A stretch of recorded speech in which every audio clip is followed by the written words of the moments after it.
Your application is timing out. One SQL Server session is waiting. Another one appears to be blocking it. And someone asks the dangerous question. Which session should we kill? Do not start there. The first job is to capture the current relationship, identify a possible head blocker, and preserve enough evidence for a human decision. The collection step should not expose business SQL or change the database.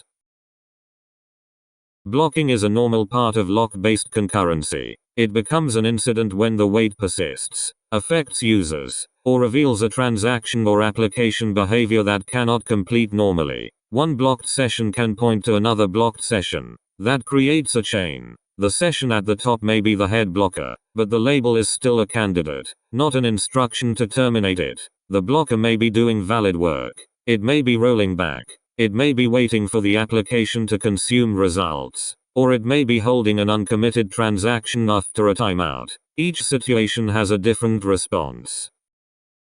For this first pass, the card reads only two dynamic management views, current requests and current sessions. It returns at most 100 relationships. It excludes SQL text, database names, object names, login names, host names, application names, client addresses, and wait resources. Session identifiers are converted into one-way fingerprints. The fingerprints let us correlate rows in the same snapshot without publishing the original session IDs. This is a collection tool, not a remediation tool. It contains no kill, commit, rollback, configuration, permission, backup, or restore action.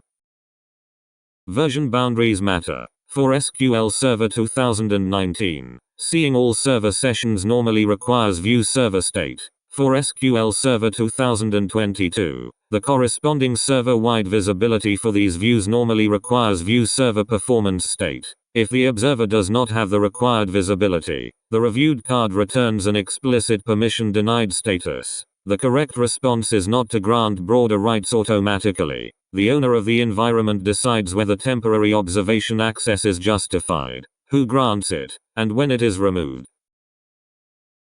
The card was executed in isolated SQL Server 2019 and 2022 developer containers with synthetic data. The first two output fields are one-way fingerprints for the waiting and blocking sessions. If several waiting fingerprints point to the same blocker, that blocker deserves attention. The wait duration bucket avoids publishing an over-precise number from one screenshot. The wait type supports the current lock wait hypothesis, but it does not explain the business cause. Request status and open transaction count add context. The final field marks whether the blocking session is not itself blocked in this snapshot. That makes it a head blocker candidate. It still requires transaction, application, rollback, and business impact review. Both versions passed empty. 1 level, 2 level, repeatable, permission denied, row limit, and sensitive output tests.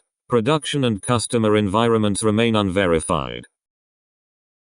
A single snapshot cannot prove why the blocker exists. It cannot tell whether the query is correct, whether a batch should be cancelled, whether a rollback will take minutes or hours, or whether the application failed to close a transaction. Stop and involve the system owner if the only available account requires permanent privilege expansion, if output would leave an approved environment, if customer data has not been authorized for diagnosis, or if someone asks you to expose SQL text or kill a candidate blocker without impact and rollback review. Also stop if the environment is already in recovery, failover, or another active change. Evidence collection should reduce uncertainty, not add another uncontrolled change.